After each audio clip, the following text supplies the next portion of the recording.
भारतीय राष्ट्रीय लोकदल के राष्ट्रीय अध्यक्ष चौधरी ओम प्रकाश चौटाला जी व वरिष्ठ राष्ट्रीय महासचिव चौधरी अभय चौटाला जी के नेतृत्व में तथा बीएसपी हरियाणा प्रदेश यूनिट आदि के भी अथक प्रयासों से आज माननीय चौधरी देवीलाल जी के जन्मदिन के उपलक्ष्य में सम्मान दिवस के रूप में हो रही इस विशाल महारैली में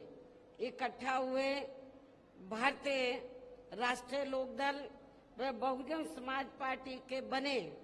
इस गठबंधन के सभी छोटे बड़े पदाधिकारी, नेता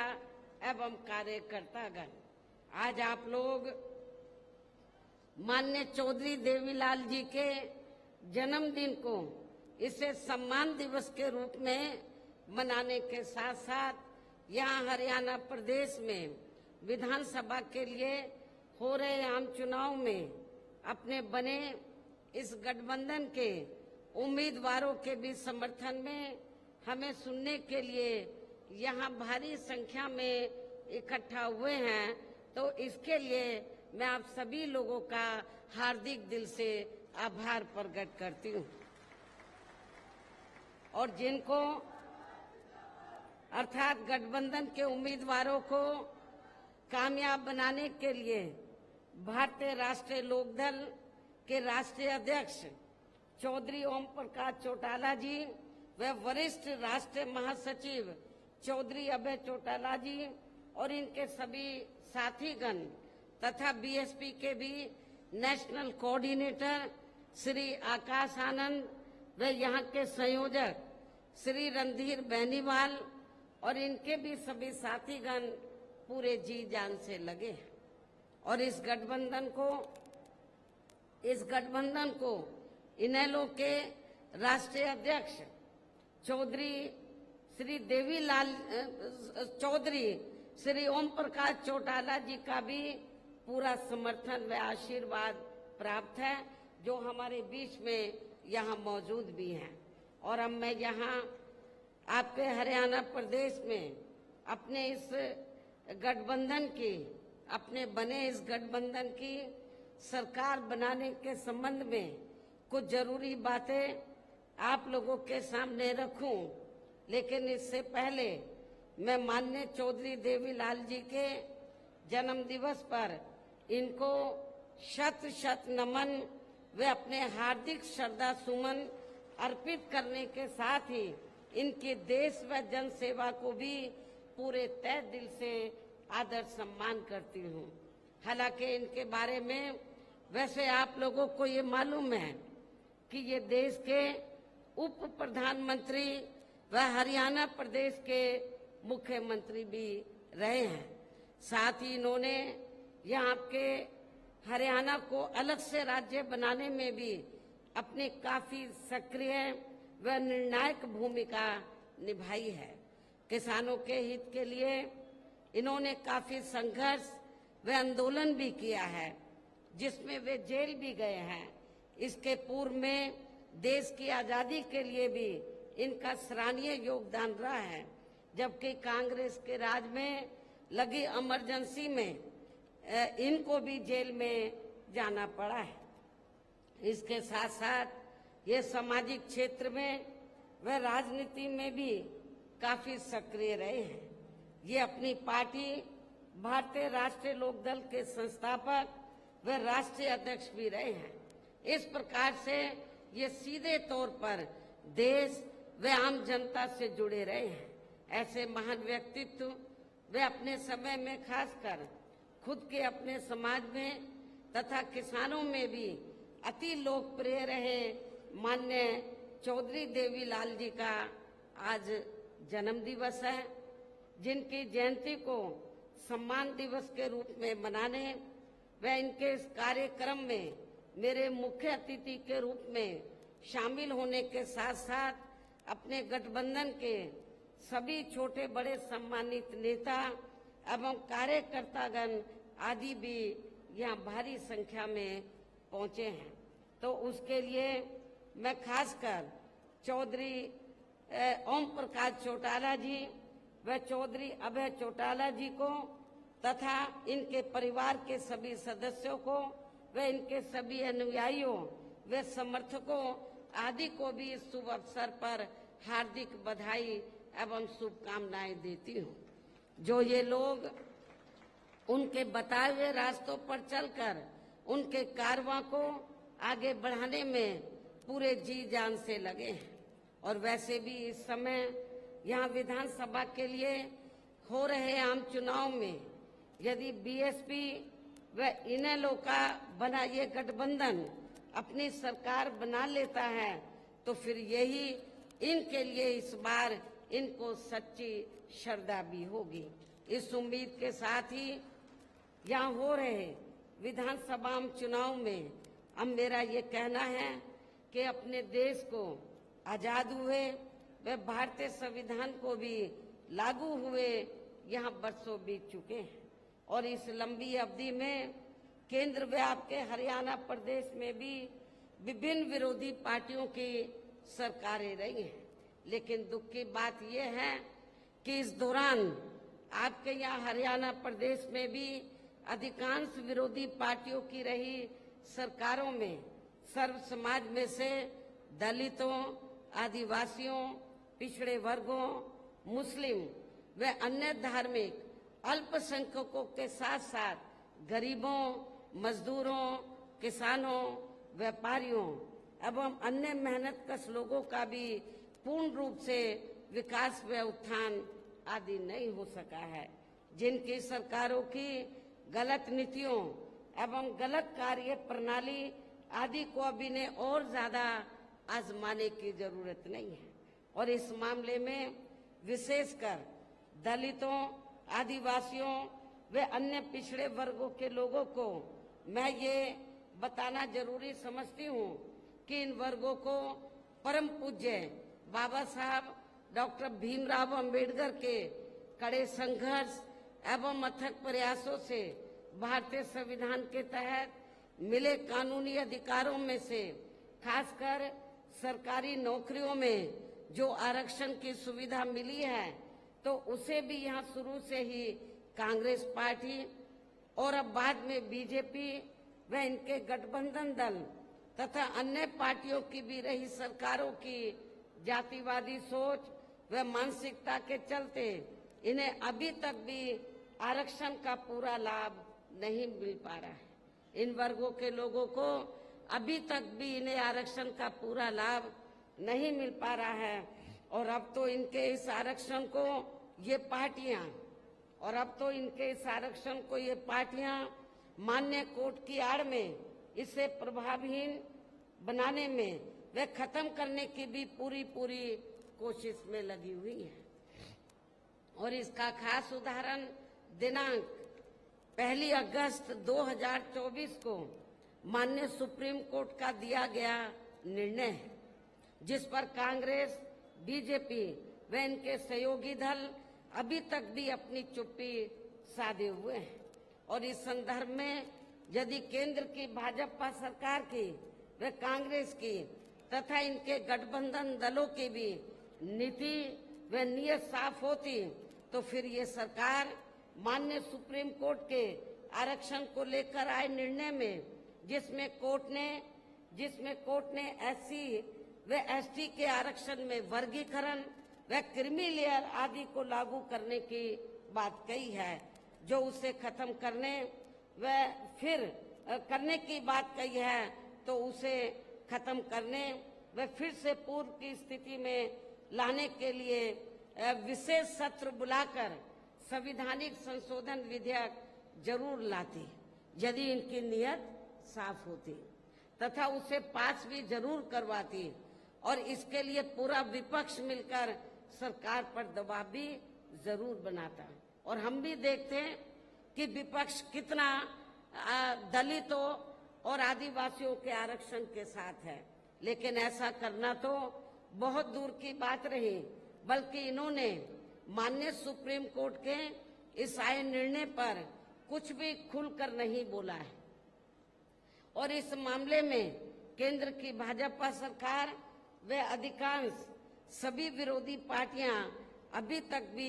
चुप्पी साधे हुए हैं। इतना ही नहीं बल्कि अब SC/ST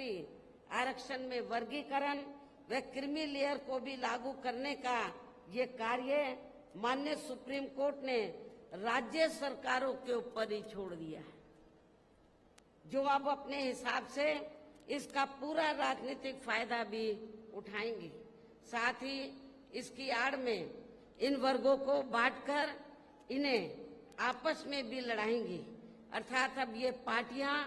फूट डालो व राज करो की नीति का भरपूर फायदा उठाएंगे, जबकि संविधान के मुताबिक किस जाति को SC व ST की सूची में शामिल करना है या नहीं करना है,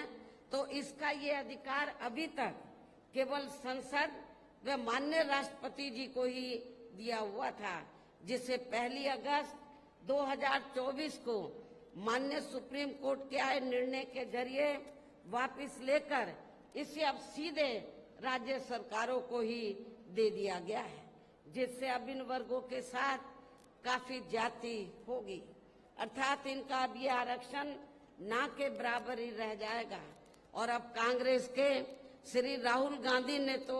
विदेश में जाकर इनके सभी आरक्षण को ही आगे वक्त आने पर खत्म करने का ही ऐलान कर दिया है। लेकिन जब वो भारत में रहते हैं और खास तौर से भारत में रहते हैं और उनको लगता है कि किसी राज्य में चुनाव हो रहा है, तो फिर इधर आकर वो गिरगिट की तरह रंग बदल लेते हैं और क्या बोलते हैं इधर आकर कि हम आरक्षण के पक्ष में, आरक्षण के पक्ष में हैं। बाहर जाकर वो बोलते हैं हम आरक्षण को खत्म करना चाहते हैं इंडिया में SC/ST के, और इधर आकर बोलते हैं कि हम आरक्षण के पक्ष में हैं। आप इसको कांग्रेस की क्या नीति समझेंगे? ये कांग्रेस की दोहरी नीति है, ये स्पष्ट नीति नहीं है। ये भी आप लोगों को समझना चाहिए। तो ऐसी कांग्रेस पार्टी जो SC/ST के आरक्षण के बारे में कहती कुछ और करती कुछ है, तो आपको इस पार्टी को, जो इस बार हरियाणा में तो विधानसभा का आम चुनाव हो रहा है, इस चुनाव में खास तौर से दलितों को इनको सबक सिखाना बहुत जरूरी है। इसलिए इन वर्गों के लोगों को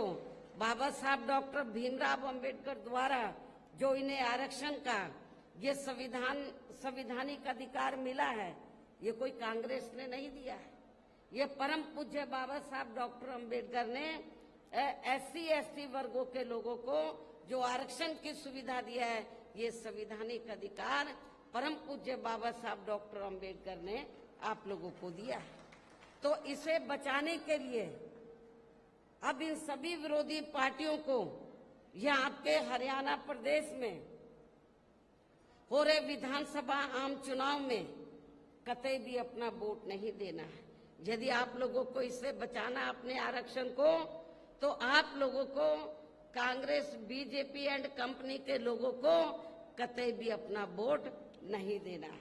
जो अभी तक भी माननीय सुप्रीम कोर्ट के इस आए निर्णय के संदर्भ में कुछ भी खुलकर बोलने के लिए तैयार नहीं है। ऐसी स्थिति में अब इन वर्गों को इस चुनाव में अपने बने इस गठबंधन की सरकार बनाकर इसे लागू होने से तब तक लटकाकर व रोक कर रखना है जब तक केंद्र की सरकार कोर्ट के इस निर्णय को संवैधानिक संशोधन के जरिए खत्म करके इसे पुरानी स्थिति में बहाल नहीं कर देती है। इसको आपको राज्यों में पास नहीं होने देने का, इसको लटका के रखना है सुप्रीम कोर्ट के जजमेंट को, निर्णय को। कब तक? जब तक केंद्र की सरकार कोर्ट के इस निर्णय को संवैधानिक संशोधन के जरिए खत्म करके इसे पुरानी स्थिति में बहाल नहीं कर देती है। और इसके लिए अब आप लोगों को इस चुनाव में या उन सभी विरोधी पार्टियों को सत्ता में आने से जरूर रोकना है जो माननीय सुप्रीम कोर्ट के आए इस निर्णय के पक्ष में है, समर्थन में है। और इनके स्थान पर अब आपको एक तरफा अपना वोट केवल बीएसपी व इनेलो के बने अपने इस गठबंधन को ही देना है, ताकि सत्ता में आकर यहाँ आपके स्टेट में, आपके हरियाणा प्रदेश में माननीय सुप्रीम कोर्ट के आए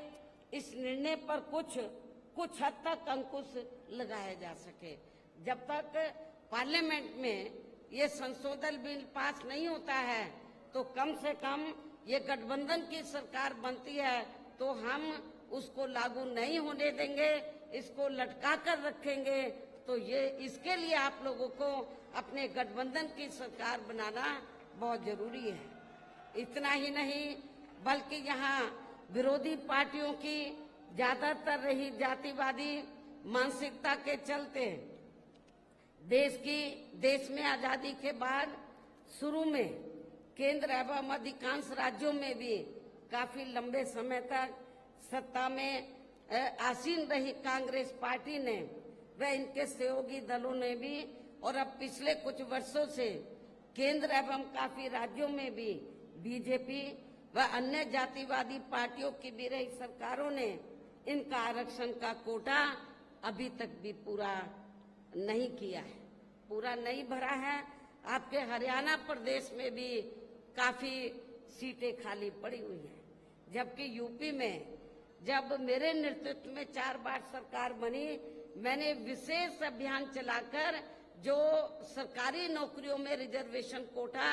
अधूरा पड़ा था या पूरा नहीं था, उसको मैंने विशेष अभियान चलाकर इसको पूरा कराया था। इसे फिर अंत में अधिकांश, और ये क्यों नहीं भरते हैं कांग्रेस बीजेपी जो अन्य पार्टियां इनका आरक्षण का कोटा ये पूरा क्यों नहीं करती हैं? क्योंकि उनको मालूम है कि लोग भूल भाल जाएंगे और इससे फिर अंत में अधिकांश किसी न किसी रूप में फिर ये पार्टियां इनकी नौकरियों को सामान्य वर्गों को ही दे देती हैं। पदोन्नति में आरक्षण को तो इन्होंने मान्य कोर्ट की आड़ में काफी हद तक खत्म ही कर दिया है, और इस मामले में लगभग यही खराब स्थिति हमें यहाँ के हरियाणा प्रदेश में भी देखने के लिए मिल रही है। इसके साथ ही अब इन वर्गों के लोगों को प्राइवेट सेक्टर में आरक्षण दिए जाने की व्यवस्था किए बिना ही केंद्र व राज्यों में भी ज्यादातर सरकारी कार्य यहाँ प्राइवेट सेक्टर के जरिए ही देश के अधिकांश बड़े बड़े पूंजीपतियों व धनना सेठों को ही दिए जा रहे हैं, जिसके कारण आपके यहाँ हरियाणा प्रदेश सहित पूरे देश में अब इन वर्गों के लोगों को आरक्षण का बहुत कम ही लाभ मिल पा रहा है। और अब इससे पूरे देश में दलितों व आदिवासियों के साथ साथ अन्य पिछड़े वर्गों को भी काफी ज्यादा नुकसान हो रहा है, जबकि अन्य पिछड़े वर्गों के लोगों को भी ये मालूम होना चाहिए इन्हें मंडल कमीशन की रिपोर्ट के तहत आरक्षण की ये सुविधा केंद्र में कांग्रेस पार्टी की रही सरकार में नहीं बल्कि बीएसपी के कड़े संघर्ष एवं अथक प्रयासों से ही केंद्र में रही श्री बीपी सिंह की सरकार में ही मिली थी, जिसके लिए बीएसपी को काफी संघर्ष करना पड़ा था, जिसका भी अब यहाँ जातिवादी विरोधी पार्टियों की चल रही सरकारें इन्हें पूरा लाभ नहीं दे पा रही हैं। इसके साथ ही श्री बीपी सिंह की सरकार में ही इन वर्गों के मसीहा परम पूज्य बाबा साहब डॉक्टर भीमराव अंबेडकर को भी यहाँ भारत रत्न की उपाधि से सम्मानित किया गया था, जिसके लिए वो हर प्रकार से पात्र भी थे, जो इनको बहुत पहले ही ये सम्मान मिल जाना चाहिए था, जिसके लिए विशेषकर कांग्रेस पार्टी प्रमुख तौर से जिम्मेवार व कसूरवार भी है। इससे इन वर्गों के प्रति इस पार्टी की हीन व जातिवादी मानसिकता साफ झलकती है, जिसने इनके कारवां को आगे बढ़ाने वाले वे हर मामले में समर्पित व्यक्तित्व मान्यवर श्री कांशीराम जी के देहांत होने पर केंद्र में रही इसी कांग्रेस पार्टी की सरकार के चलते हुए एक दिन का भी राष्ट्रीय शोक घोषित नहीं किया गया था। इन वर्गों के मामले में यहाँ मैं ये भी कहना चाहती हूँ, केंद्र द्वारा लोकसभा व विधानसभा चुनाव में महिलाओं को जो 33% आरक्षण देने की बात कही गई है, तो उसमें SC, ST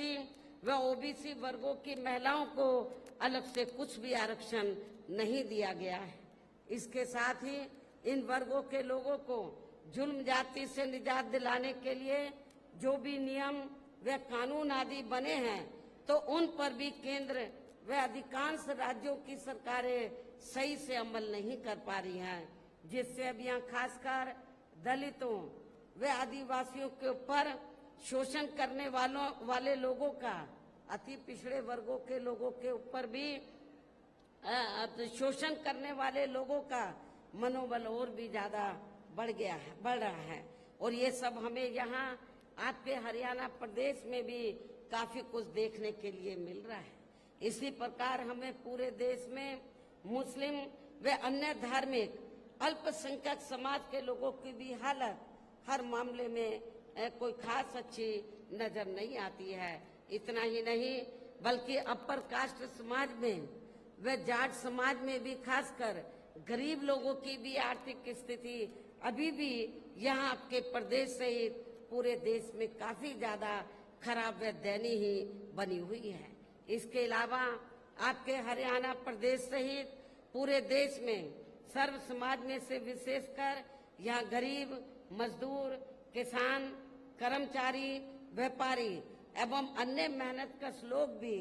अपनी विभिन्न समस्याओं को लेकर अभी भी हमें काफी ज्यादा दुखी ही नजर आते हैं। और इनमें भी किसान वर्ग तो केंद्र की वर्तमान भाजपा सरकार द्वारा बनाई गई इनकी गलत नीतियों के कारण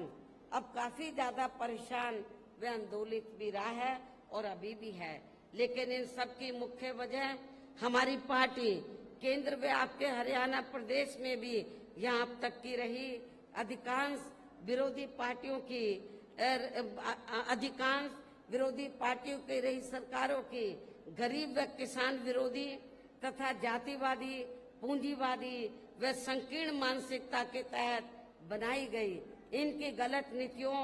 एवं गलत कार्य प्रणाली को ही काफी हद तक जिम्मेवार मानकर चलती है। और इस मामले में खासकर इनकी गलत आर्थिक नीतियों की वजह से ही आए दिन यहाँ पूरे देश में आपके हरियाणा प्रदेश में भी गरीबी,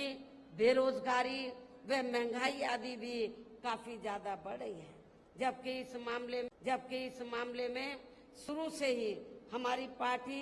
केंद्र व राज्यों की सरकारों से भी हर स्तर पर ऐसी नीति अपनाने की लगातार ये मांग करती आ रही है कि देश में कुछ गिने चुने पूंजीपतियों व धन्ना सेठों आदि का विकास होने के बजाय बल्कि यहाँ सर्व समाज में से गरीब व आम लोगों का ही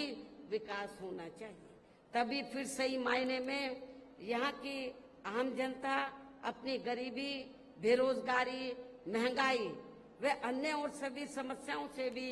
काफी हद तक निजात पा सकती है। इसके साथ साथ अभी भी अपने देश में भ्रष्टाचार हर स्तर पर काफी ज्यादा बढ़ रहा है, जिससे आपका अपना खुद का हरियाणा प्रदेश भी अछूता नहीं रहा है। और इन सब का मुख्य कारण हमारी पार्टी आजादी के बाद से लेकर अभी तक केंद्र व देश के अधिकांश राज्यों में तथा आपके खुद के अपने हरियाणा प्रदेश में भी ज्यादातर सत्ता यहाँ गलत पार्टियों में से खासकर कांग्रेस व बीजेपी आदि के हाथों में ही आने को मानकर चलती है। और इन पार्टियों को हमारी पार्टी इसलिए भी जिम्मेवार मानकर चलती है क्योंकि शुरू से ये पार्टियां केंद्र व देश के अधिकांश राज्यों में भी ज्यादातर यहाँ बड़े बड़े पूंजीपतियों व धन्ना सेठों की ही आर्थिक मदद से सत्ता में आती रही हैं। और सत्ता में आ जाने के बाद फिर ये पार्टियां अधिकतर मामलों में अपनी आर्थिक एवं अन्य सभी नीतियां यहाँ गरीब व आम जनता की समस्याओं को दूर करने के हिसाब से तैयार नहीं करती हैं, बल्कि देश के उन बड़े बड़े पूंजीपतियों व धन्ना सेठों को ही फायदा पहुंचाने के हिसाब से अपनी अधिकांश नीतियां तैयार करती है, जिनके धन व बल से चुनाव लड़कर ज्यादातर ये पार्टियां केंद्र व आपके राज्य सहित देश के अन्य राज्यों में भी अभी तक यहाँ सत्ता में आती रही हैं, जिसके कारण ही अब पूरे देश में व आपके खुद के अपने प्रदेश में भी अभी भी हमें यहाँ सर्व समाज के लोग, गरीब लोग अधिकांश मामलों में अपनी विभिन्न समस्याओं को लेकर काफी ज्यादा दुखी व परेशान ही नजर आते हैं, जबकि पूरे देश में बहुजन समाज पार्टी ही अकेली एक ऐसी पार्टी है जो विरोधी पार्टियों की तरह देश के बड़े बड़े पूंजीपतियों व धन्ना सेठों की आर्थिक मदद से नहीं बल्कि अपनी पार्टी के ही आम कार्यकर्ताओं की आर्थिक मदद से चुनाव लड़कर यहाँ केंद्र व राज्यों की सत्ता में आना चाहती है, ताकि हमारी पार्टी सत्ता में आने के बाद फिर बिना किसी दबाव के वे आजाद होकर सर्व समाज के लोगों की सभी समस्याओं का समाधान करके उन्हें हर मामले में वे हर स्तर पर यहाँ खुशहाल बना सके। और इसी आधार पर चलकर ही आबादी के हिसाब से देश के सबसे बड़े प्रदेश उत्तर प्रदेश में 4 बार हमारी पार्टी ने अपने नेतृत्व में वहाँ सरकार भी बनाई है, और हमने अपनी सभी चारों रही सरकारों में अपनी पार्टी की विचारधारा एवं सिद्धांतों के तहत चलकर वैसे तो वहाँ सर्व समाज के हितों का पूरा ध्यान रखा है, लेकिन सभी मामलों में प्राथमिकता पहले हमने वहाँ सर्व समाज में से विशेषकर उन दलितों, आदिवासियों, पिछड़े वर्गों, अकलियत समाज के लोगों को तथा गरीब एवं असहाय लोगों को ही दिया है, जिनकी वहाँ हर मामले में व हर स्तर पर सभी विरोधी पार्टियों की रही सरकारों में उनकी हीन, जातिवादी, संकीर्ण व पूंजीवादी सोच होने के कारण काफी ज्यादा उपेक्षा की गई है। इसके अलावा हमारी पार्टी की रही सरकार ने वहाँ विभिन्न क्षेत्रों में लगे लोगों के साथ साथ छात्रों, युवाओं, महिलाओं व बुजुर्गों आदि के हितों में भी अनेकों महत्वपूर्ण व ऐतिहासिक कार्य किए हैं, जिनसे उन्हें काफी ज्यादा लाभ पहुंचा है। और इतना ही नहीं, आपके हरियाणा प्रदेश में तो कांग्रेस केवल थोड़ी सी जगह देने की बात करती है, जो आवासहीन लोग हैं जिनके पास अपने जमीन नहीं है घर बनाने के लिए, वो थोड़ी सी कुछ गज देने की बात करती है कि ये जमीन हम यहाँ के गरीब लोगों को देंगे। लेकिन आपको जानकर खुशी होगी कि जब उत्तर प्रदेश में बीएसपी की सरकार थी तो हमारी पार्टी की सरकार ने केवल उनको खाली जमीन नहीं दी, बल्कि जमीन पर उनके 2-2 कमरों के पक्के मकान भी सरकार की ओर से फ्री बना कर दिए थे। और जहां पर इनको ये पक्के मकान बना कर दिए, उनकी बस्ती डेवलप की, शिक्षा,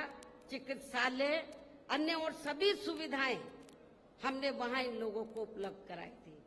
केवल खाली प्लॉट नहीं दिया था, हमने पक्के मकान बना कर दिए,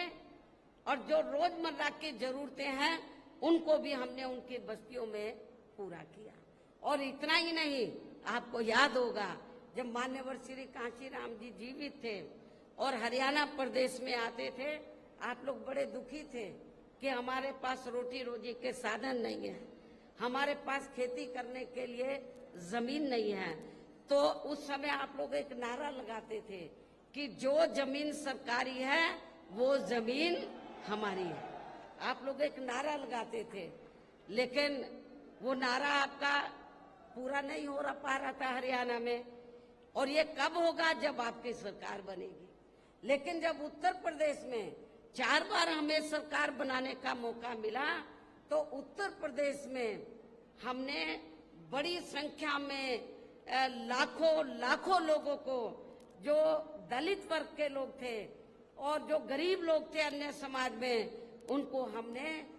किसी किसान भाई की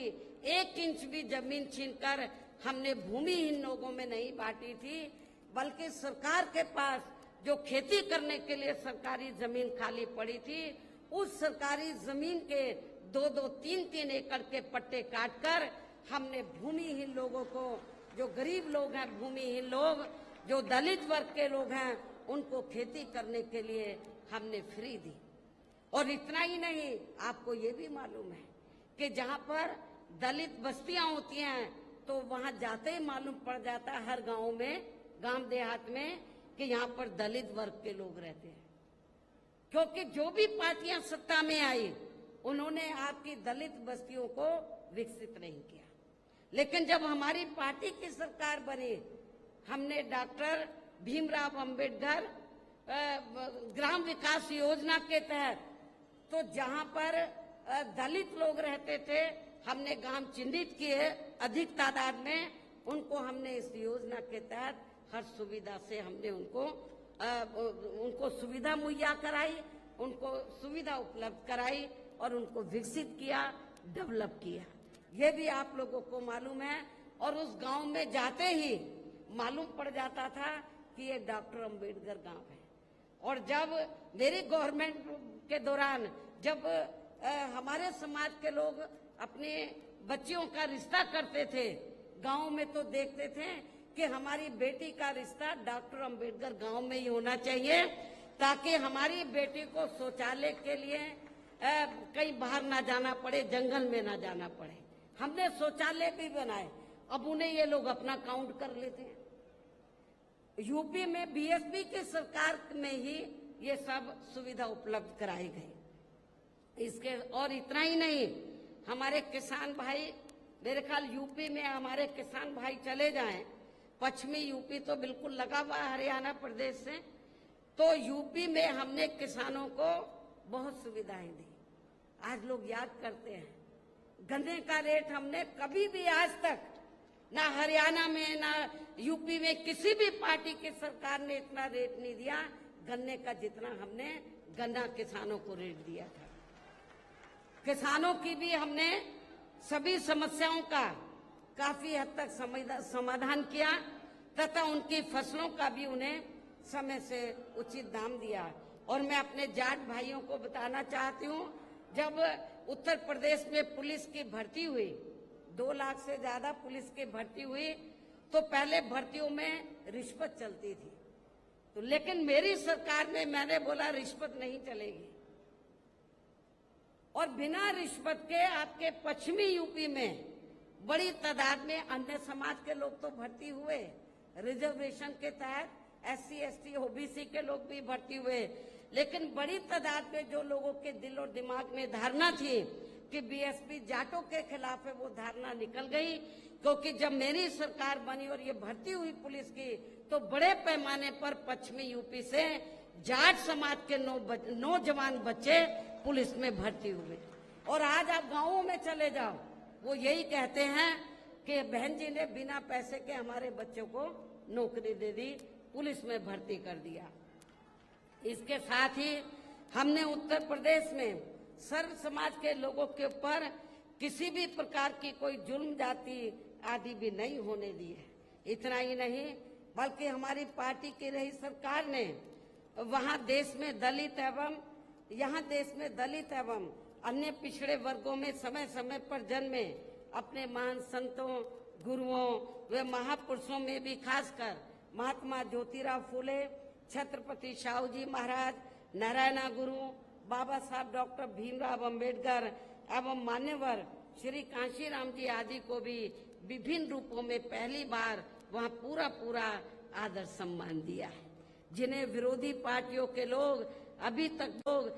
तक भी आसानी से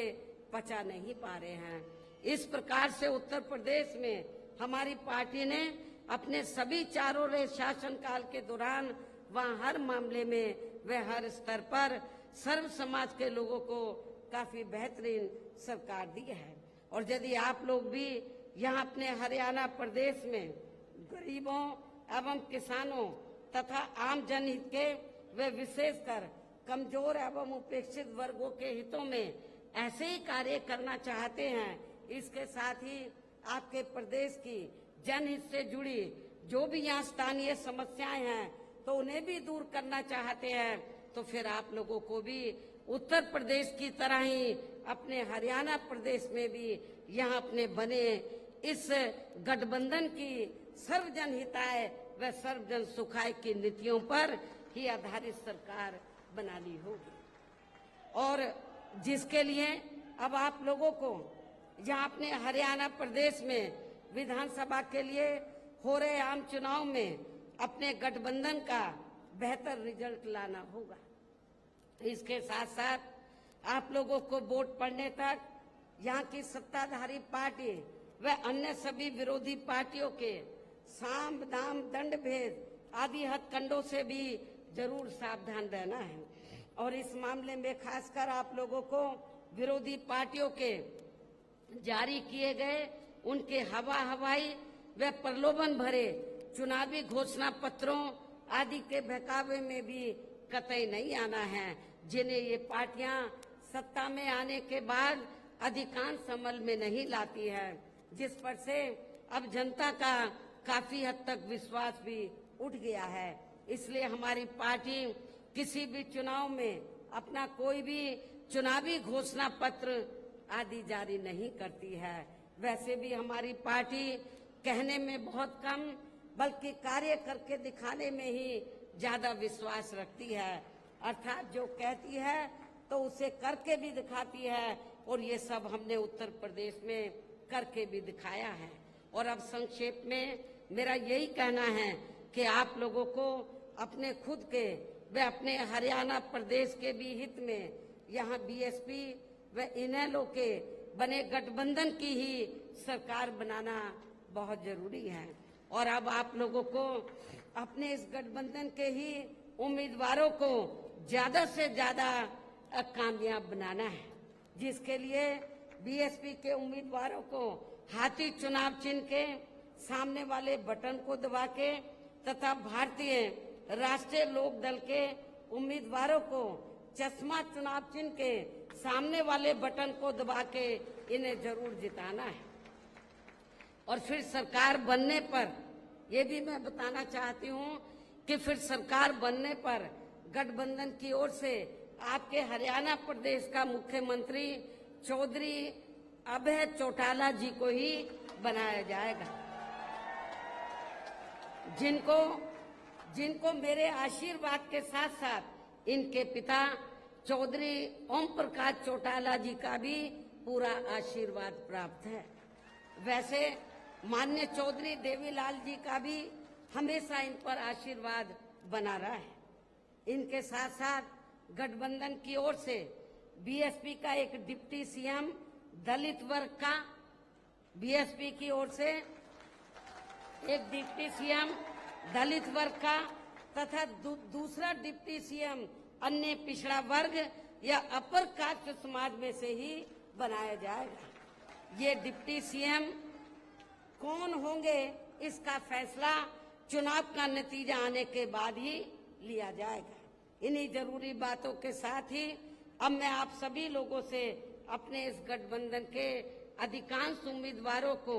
ज्यादा से ज्यादा उम्मीदवारों को जिताकर अपनी यहाँ सरकार बनाना जरूरी है, इसकी मैं पूरी उम्मीद भी करती हूँ।